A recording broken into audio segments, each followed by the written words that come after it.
Yo, allez, on se retrouve aujourd'hui pour le 30e jour d'aventure. Donc je viens de quitter la petite ville de Lodève où j'ai passé une bonne nuit.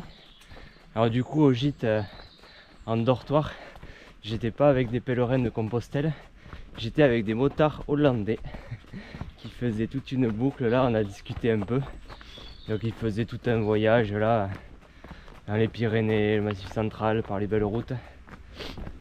Ils avaient fait 350 km là le soir là où on s'est vu. Moi j'aurais dit ah ben moi j'en ai fait 20. Ouais, c'était bien sympa. C'est sûr que pour ceux qui aiment la moto, dans le Massif central et tout ça, il y a de quoi se régaler, hein. Il y a des routes magnifiques. Bref voilà, bonne petite soirée. Donc on repart ce matin et l'objectif du jour, ça va être de changer de vallée. Parce que là ici nous sommes dans la vallée de la Lergue. Voilà, c'est la petite rivière qui passe à Lodève. On va passer à travers la montagne pour basculer dans la vallée de l'Orbe, qui est aussi une rivière très connue de l'Hérault. Donc on va passer au petit village de Lunas notamment. Et pour ce soir je vise le petit village de Saint-Martin d'Orbe pour camper, qui se trouve juste au départ de l'étape suivante. Donc là on se trouve toujours sur la voie d'Arles, donc de Compostelle. Par contre ce chemin là, le GR 653, il fait un gros détour vers le nord une fois arrivé là-haut sur la montagne, que moi je vais couper du coup pour descendre directement à Lunas. Il y a un petit sentier balisé en PR là qui suit une vallée là, donc on va couper aujourd'hui pour raccourcir un petit peu. Et voilà le programme du jour. Allez, c'est parti.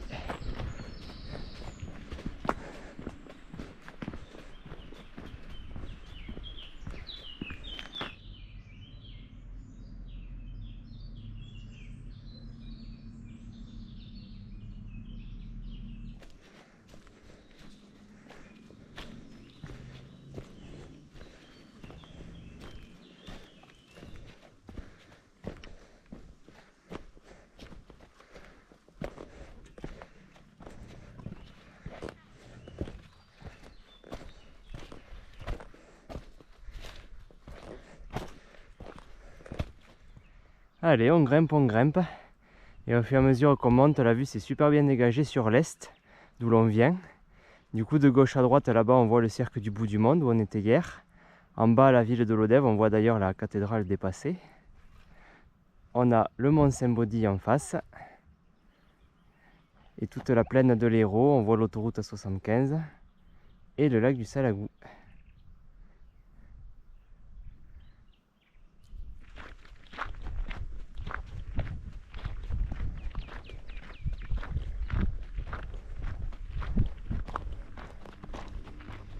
Là on a un super beau chemin en balcon. Trop beau là. On voit tout, ouais, du Saint-Baudy, on est en balcon sur le Salagou. On voit la Méditerranée au fond à travers les montagnes. On voit bien les nuages qui viennent du nord-ouest qui sont arrêtés ici. On a du bol. Enfin ça paye d'être dans le sud quand même. Le pourtour méditerranéen est bien ensoleillé en ce moment. Et a priori c'est pas le cas partout. Donc enfin on a un peu de chance.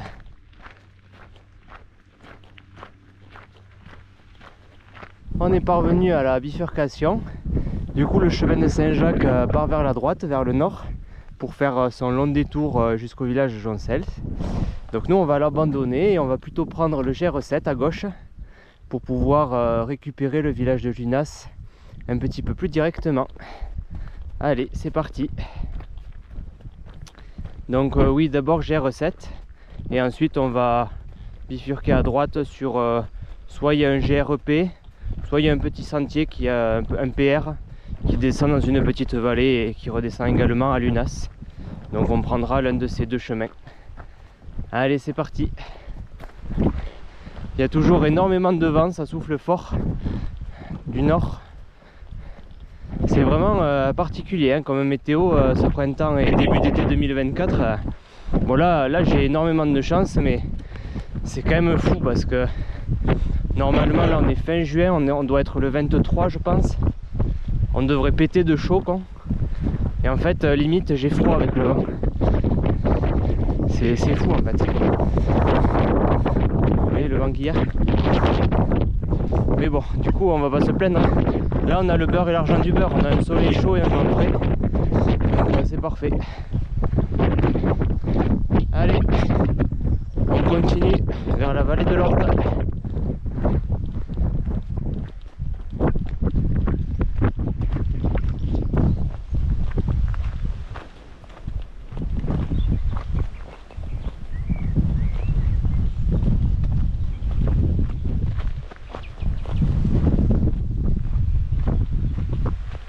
Allez, bifurcation suivante, on va donc quitter le GR7 et on va descendre dans cette petite vallée par un petit PR, un petit sentier balisé en jaune normalement.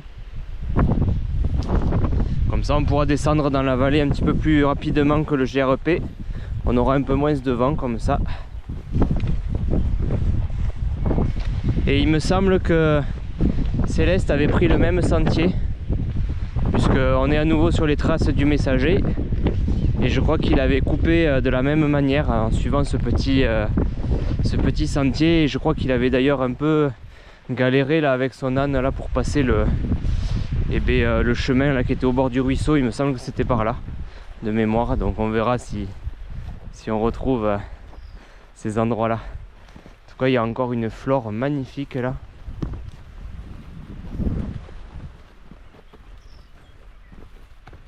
C'est super beau.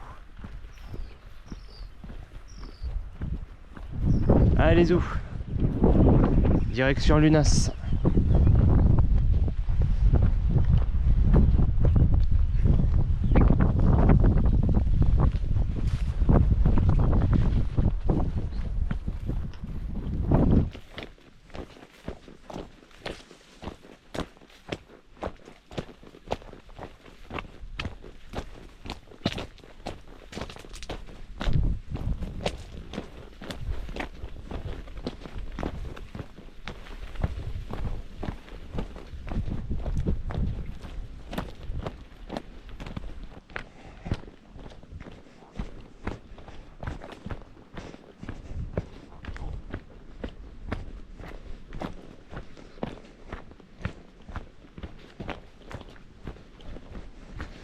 Et nous voici au fond de la vallée. Alors ça coule pas, mais c'est super joli parce qu'il y a des petites gorges là. Il y a des petites parois. Il y a un petit cours sinueux là. Avec des pierres partout là, c'est super joli.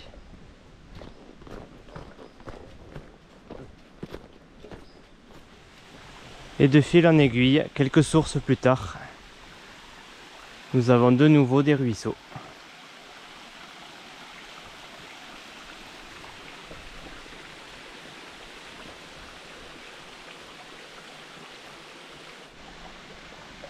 Allez, on a retrouvé le fameux passage à Gué et à Flanc là où Céleste avait eu du mal, le pauvre, à faire passer Sindel. Et franchement, encore une fois, chapeau d'être passé là parce que même à pied, il faut faire gaffe tout simplement. Hein. Ouais, c'est complètement... Bon, on va pas se noyer, hein, bien sûr, hein, c'est pas le souci, mais là c'est quand même totalement à flanc. Il faut vraiment mettre les pieds dans l'eau presque, donc c'est sûr que de passer avec un âne, c'est pas simple du tout.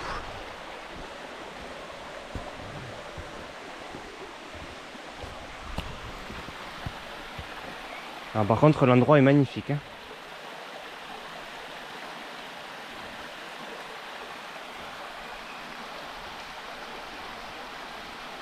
Ce petit cours d'eau s'appelle le ruisseau de Nise. Et vraiment, ouais, ce petit sentier est absolument magnifique. Quand ça coule comme ça, ouais, il y a des petites cascades, une végétation luxuriante, il y a de la pierre, des petites falaises, des fougères. C'est super beau.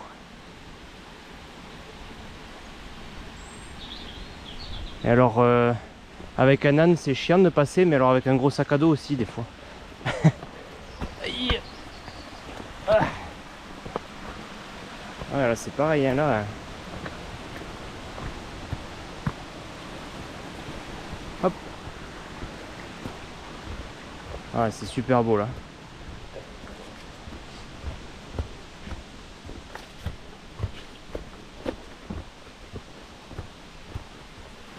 Allez, j'ai trouvé un joli petit coin là au bord de l'eau pour casser la croûte. Allez, on va reprendre des forces. Là on est bientôt au petit hameau de la Val-Denise. Et ensuite on va faire globalement de la route jusqu'à la vallée de l'Orbe et jusqu'à ce soir. Voilà. Allez, petit repas.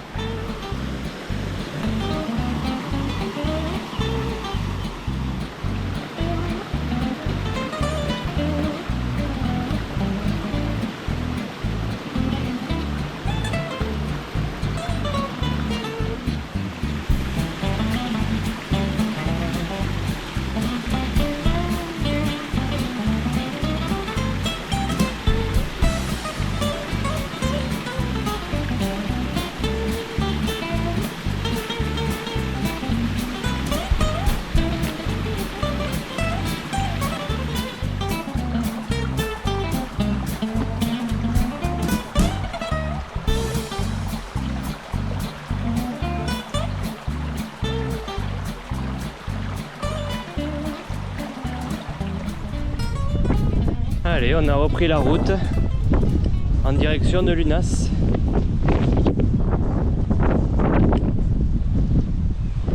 Après cette très jolie pause au bord de l'eau, l'endroit était vraiment idéal là pour faire la pause de midi, c'était super joli. Et là maintenant on va surtout faire de la route jusqu'à Saint-Martin-d'Orbe où l'on essaiera de se poser ce soir.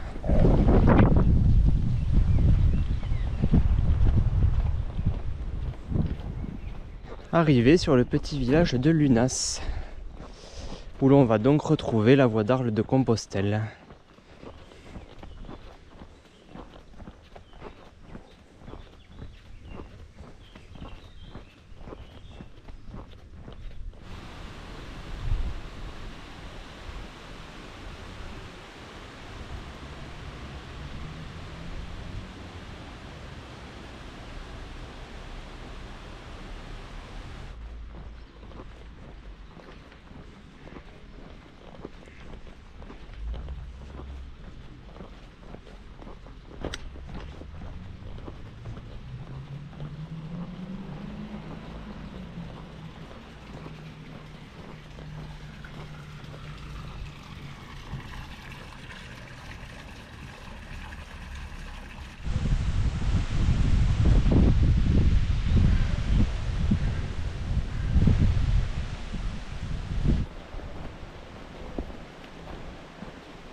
Hier on a retraversé l'autoroute A75 et aujourd'hui on retraverse la ligne ferroviaire de l'Aubrac.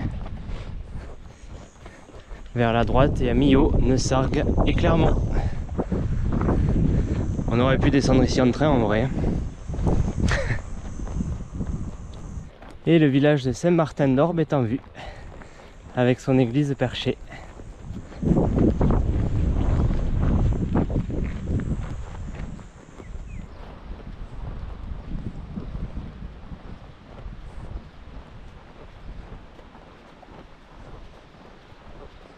Mission du jour accomplie.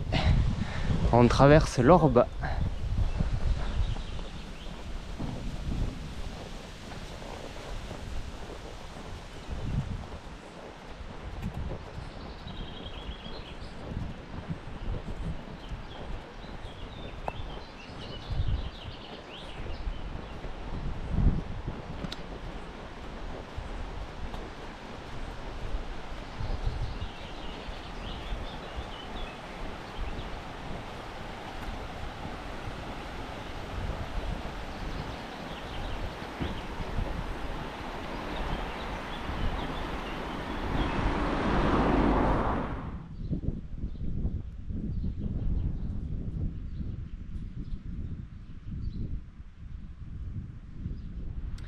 Allez, c'est la fin de journée au petit village de Saint-Martin-d'Orbe. Donc du coup, changement de plan, j'ai pas trouvé d'emplacement de bivouac adéquat pour monter le camp ce soir, ni autour de l'église ici, ni dans le village. Alors il y aurait eu éventuellement au bord de l'Orbe en bas dans la vallée, mais bon, c'était juste à côté de la route, donc c'était pas tip top. Donc finalement, j'ai profité d'être sur Compostelle pour tourner un peu dans le village, et j'ai fini par trouver un gîte d'étape qui avait de la place. J'en suis tombé sur un premier qui était complet, et puis la dame super sympa m'a donné le numéro de quelqu'un d'autre qui avait donc un gîte de dispo. Et en fait c'est une petite maison là qu'il y a dans cette rue là devant. Et c'est nickel parce qu'en plus c'est sur le départ du chemin de demain matin, comme ça j'aurai pas à redescendre dans la vallée pour remonter demain matin. Donc voilà, encore une fois on voit bien l'entraide qu'il y a dès lors qu'on est sur Compostelle. Voilà, quand on ne trouve pas un abri, pour trouver quelque chose et tout ça c'est top. Donc voilà pour ce soir, l'étape qui s'est finie en gîte. Donc il ne me reste plus qu'à vous dire à demain pour la suite de l'aventure dans les monts d'Orbe. Allez, à demain, ciao.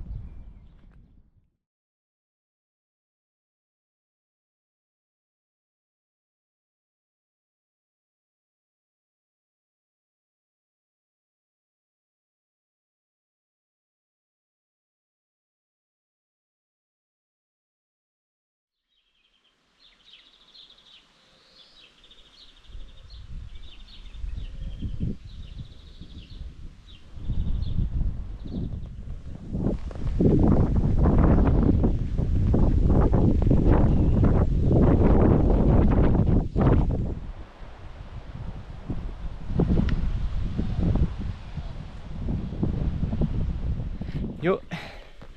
Allez, on quitte tranquillement le petit village de Saint-Martin-d'Orbe où j'ai passé une très bonne petite nuit. Et l'on démarre le jour 31 de notre aventure. 31, nombre symbolique, puisque cela fait donc un mois que je marche. Alors ça fait pas un mois que je suis parti bien sûr en comptant les pauses, mais un mois vraiment de marche. Et puis en plus 31 c'est quand même la Haute-Garonne, c'est Toulouse, c'est là qu'on va. Donc chiffre symbolique aujourd'hui. Et donc le programme du jour, ça va être de parcourir les monts d'Orbe, toujours sur la voie d'Arles de Compostelle qui est notée ici. Direction le village de Saint-Gervais-sur-Mare. Allez, c'est parti.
Allez, nous voici au col des Pins, après une belle grimpette dans la forêt de chênes et de châtaigniers.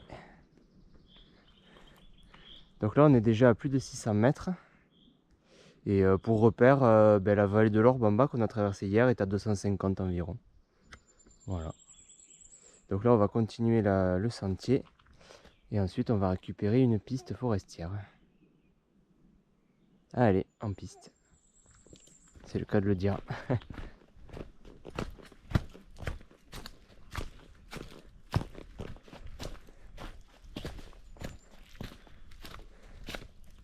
On a donc récupéré la piste forestière. Et on arrive au col des Claresses, aussi appelé la gare de Poyan. Je sais pas pourquoi, mais ça s'appelle comme ça. Et on a une magnifique table en bois. Donc on va faire une petite pause.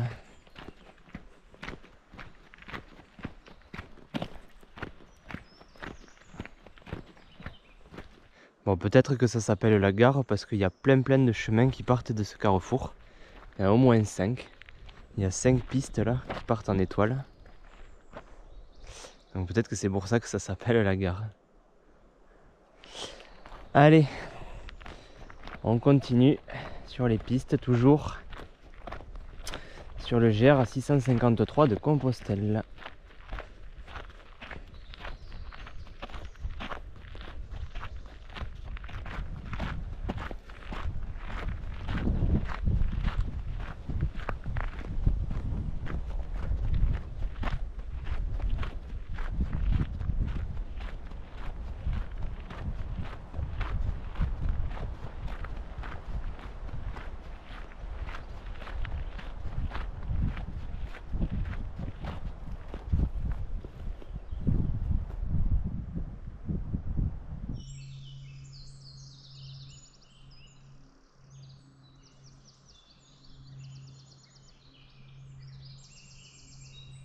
Alors, on a un magnifique point de vue sur tout l'arrière-pays des Monts d'Orble.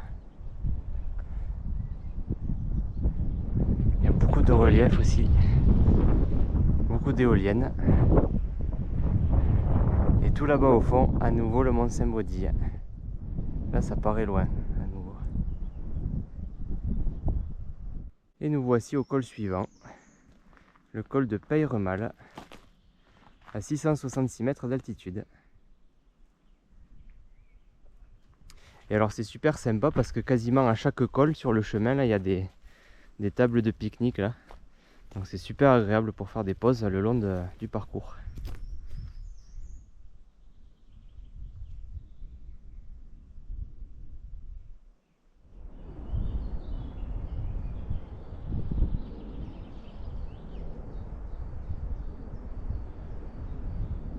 Allez, on continue la grimpette sur la piste et on a un super beau panorama là, qui s'est dégagé là. Donc toujours vers le Saint-Baudille. Les crêtes là qu'on a traversées ce matin. Et la mer Méditerranée au fond. Bon, l'image on verra pas beaucoup, mais en tout cas en vrai on voit vraiment nettement le bandeau bleu. On voit bien l'eau. Et les premiers petits nuages qui arrivent.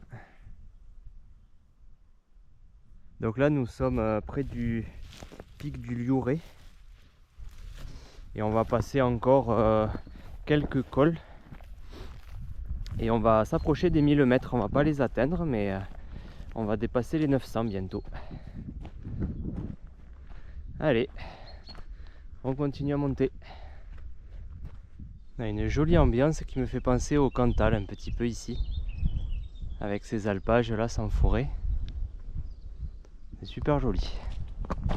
On a retrouvé des forêts de hêtres d'ailleurs sur les versants nord. Donc ouais, ça fait beaucoup plus Auvergne là.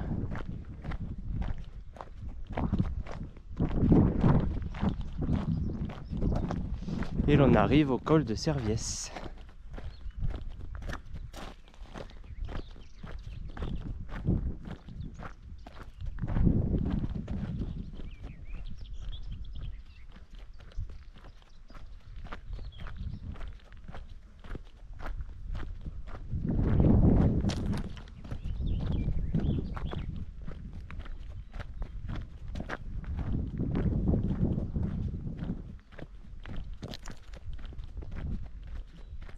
Et me voici arrivé au col d'Ernest, à 944 mètres d'altitude. C'est le sommet de l'étape d'aujourd'hui. Donc j'ai profité de la petite table derrière là pour casser la croûte ce midi. Et puis là, c'est parti, on repart. Il fait toujours grand beau, il y a quelques nuages, mais vraiment encore une météo exceptionnelle pour marcher. C'est super cool. Alors c'est marrant parce que j'ai recroisé les deux pèlerins de Compostelle que j'avais déjà vu de loin au petit village de Soumont avant-hier. J'avais rattrapé la voie d'Arles justement. Et alors il y avait une dame et un monsieur. Et le monsieur il est comme moi, il alterne un petit peu les gîtes et les bivouacs et tout ça dans les villages. Et là pour ce soir, il a les mêmes plans que moi en fait. Il s'est dit bon, ce soir je vais essayer de planter la tente quelque part s'il y a un emplacement au village, et puis sinon j'irai au gîte. Donc enfin voilà, du coup c'est sympa trop de trouver des gens en itinérance. Et il s'en va, le monsieur il s'en va jusqu'en Espagne, pas jusqu'à Santiago parce qu'il l'a déjà fait, mais il s'en va au-delà de la frontière en tout cas, donc chapeau. Et donc on se retrouvera peut-être ce soir si on trouve le même emplacement, si on tourne dans le village, pareil.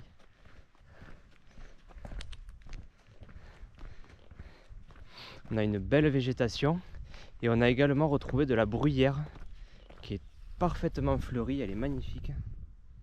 Ça c'est typique d'ici aussi. Alors là devant nous on a le mont Agut qui lui est à plus de 1000 mètres. Et là maintenant eh bien, on va continuer à descendre petit à petit par les pistes, par différents cols, différentes crêtes, en direction du village de Saint-Gervais-sur-Marne.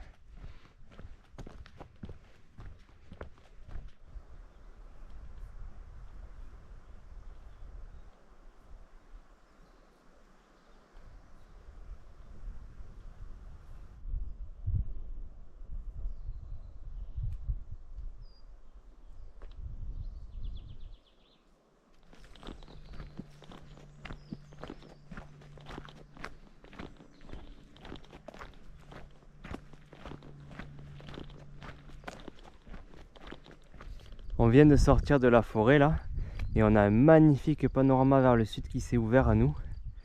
Donc là tout au fond, toujours pareil, la mer Méditerranée, le golfe du Lion qu'on voit très nettement. En bas c'est donc toute la vallée de la Mare avec le village de Saint-Gervais tout au bout là vers lequel on va descendre.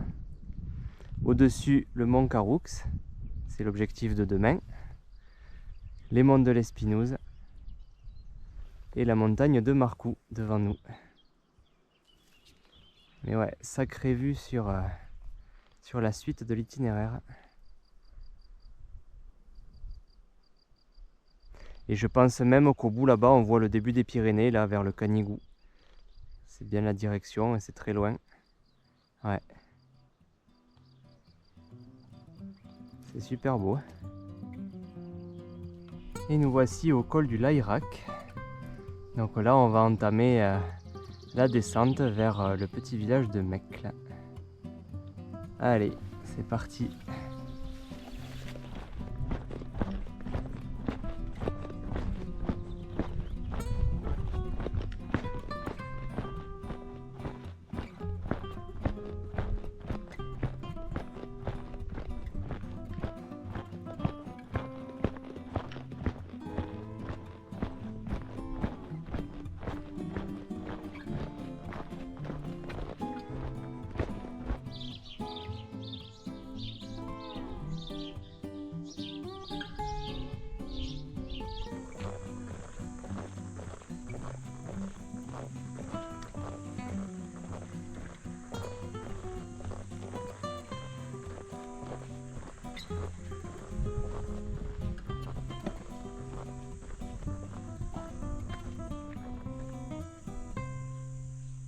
Et on revoit là-haut les crêtes du mont Cabanès où on avait le beau panorama.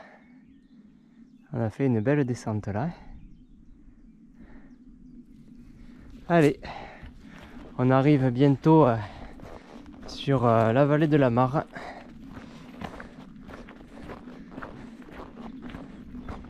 Et il ne restera plus qu'une petite centaine de mètres à descendre pour arriver au village.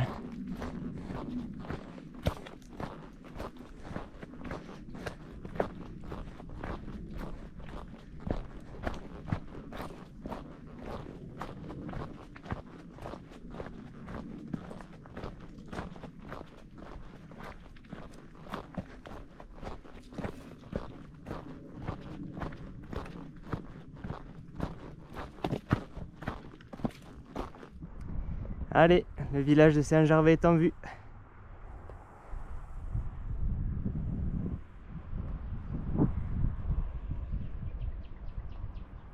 Ah, je pensais pas que ce village était aussi grand. Honnêtement, ouais, quand j'avais vu ça sur la carte, je pensais que c'était un petit truc, mais en fait c'est pas mal étendu. Il y a pas mal de circulation en bas là, c'est... Ouais.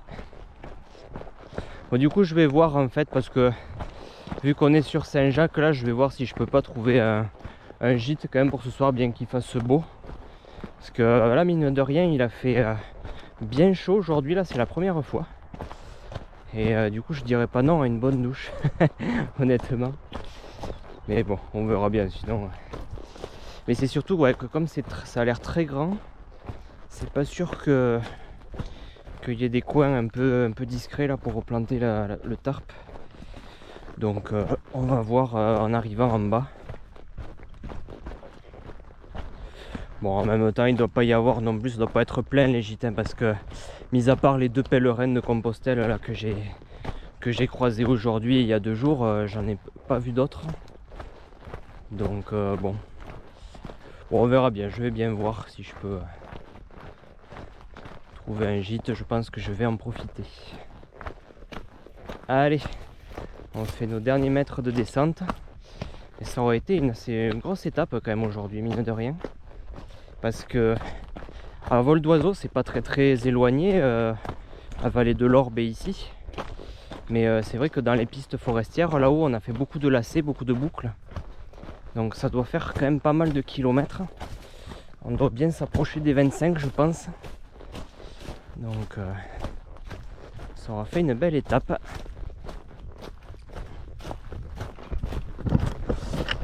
Donc du coup, demain l'objectif va être de monter au mont Caroux, où là ce coup-ci on va repasser au-dessus de 1000 mètres.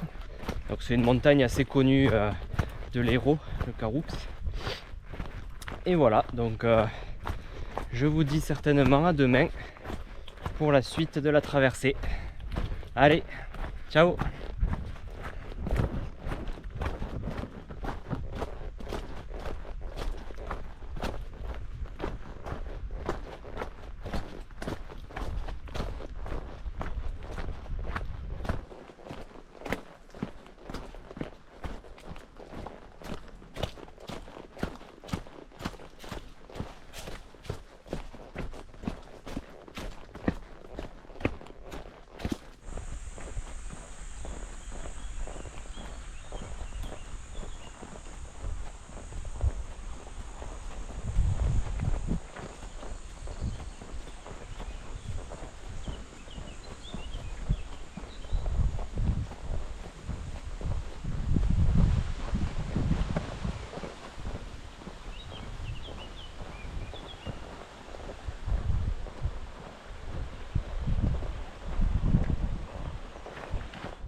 Allez, c'est la fin de journée au petit village de Saint-Gervais-sur-Marne. Et donc du coup finalement j'ai trouvé un petit gîte d'étape à partager avec des pèlerins de Compostelle, là ceux que j'ai croisés dans la journée. Donc voilà, juste un dernier petit mot pour vous dire que ce soir je ne campe pas, mais je suis en gîte avec d'autres pèlerins. Allez, à demain, ciao.